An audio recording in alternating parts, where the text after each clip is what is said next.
अगर इंटेलिजेंस की थ्योरी की बात करें तो factor theory of intelligence, two factor theory और जनरल इंटेलिजेंस फैक्टर थ्योरी भी कहा जाता है, जी फैक्टर थ्योरी भी कहा जाता है। इसे एडवोकेट किया चार्ल्स स्पेयरमैन ने, एक ब्रिटिश साइकोलॉजिस्ट, एक अंग्रेज साइकोलॉजिस्ट था। उसने बताया, स्पेयरमैन ने क्या बताया, propose the involvement of a broad general intelligence factor G in every individual activity and individual undertakes. यानी कोई भी इंडिविजुअल हो गया, यानी अपन हो गए, वो क्या करता है, अंडरटेक्स, यानी उसको की जाने वाली जो इंटेलेक्चुअल एक्टिविटी, उसके द्वारा की जाने वाली जो इंटेलेक्चुअल एक्टिविटी, यानी उसके द्वारा जो इंटेलेक्चुअल यानी जो दिमागी जो एक्टिविटी क्रिया की जाती है उस व्यक्ति को, उसमें क्या प्रेजेंट होती है, जनरल इंटेलिजेंस फैक्टर जी क्या होता है, इन्वॉल्व होता है।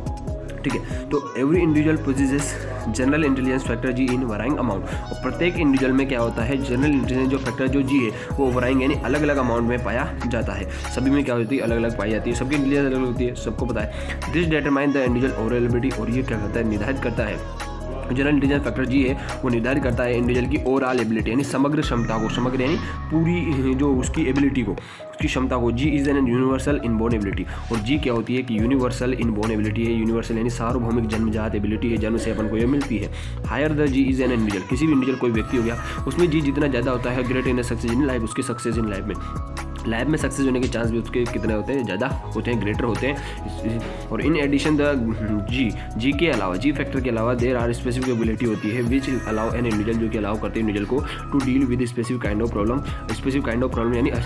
जो विशेष प्रकार की जो प्रॉब्लम आती है उसके जीवन में, उसके क्या करती है, डील करने के लिए क्या करती है, स्पेसिफिक एबिलिटी उसको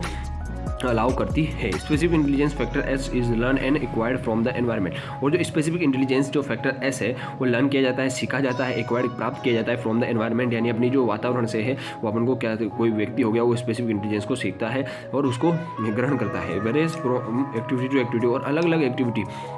अलग अलग कार्यों में, अलग अलग एक्टिविटी में क्या होता है, अलग अलग होती है सेम इंडिविजुअल में, किसी एक सेम इंडिविजुअल में स्पेसिफिक एबिलिटी अलग अलग होती है। एग्जांपल की बात करें तो इस स्पेसिफिक एबिलिटी का can be language ability, language ability यानी कोई अलग अलग लैंग्वेज जानता है, जैसे कि कोई तमिल हिंदी हो या कोई इंग्लिश जानता है, तो वो लैंग्वेज एबिलिटी जो होती है सबकी अलग अलग होती है। ठीक है, तो ये स्पेसिफिक लैंग्वेज एबिलिटी होगी। मैथमेटिकल एबिलिटी होगी, कोई गणित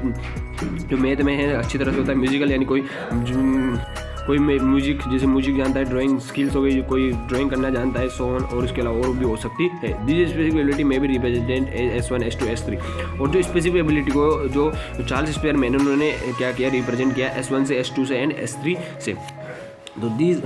thus an individual total ability और इंटेलिजेंस ए, और अपन मान सकते हैं जो टोटल एबिलिटी है किसी भी इंडिविजुअल की वो क्या होती है, इंटेलिजेंस ए होती है। और अगर सम ऑफ द जनरल फैक्टर और his specific ability, this can express is a यानी ओवरऑल एबिलिटी, पूरी एबिलिटी होगी। जी यानी जनरल इंटेलिजेंस, एंड उसकी S1 S2 S3 कुछ भी हो सकती है, स्पेसिफिक एबिलिटी कुछ भी हो सकती है, जैसे कि म्यूजिकल बजाना हो, म्यूजिक में जानता हो, मैथमेटिक में जानता हो, कुछ उसकी लैंग्वेज एबिलिटी हो, तो S1 S2 S3 इसमें क्या हो जाएगी, पूरी ओवरऑल एबिलिटी ऐसे इंटेलिजेंस आ जाएगी। तो ये क्या थी, चार्ल्स स्पेयरमैन ने जो थ्योरीज दी इंटेलिजेंस की वो हो चुकी है। ठीक है,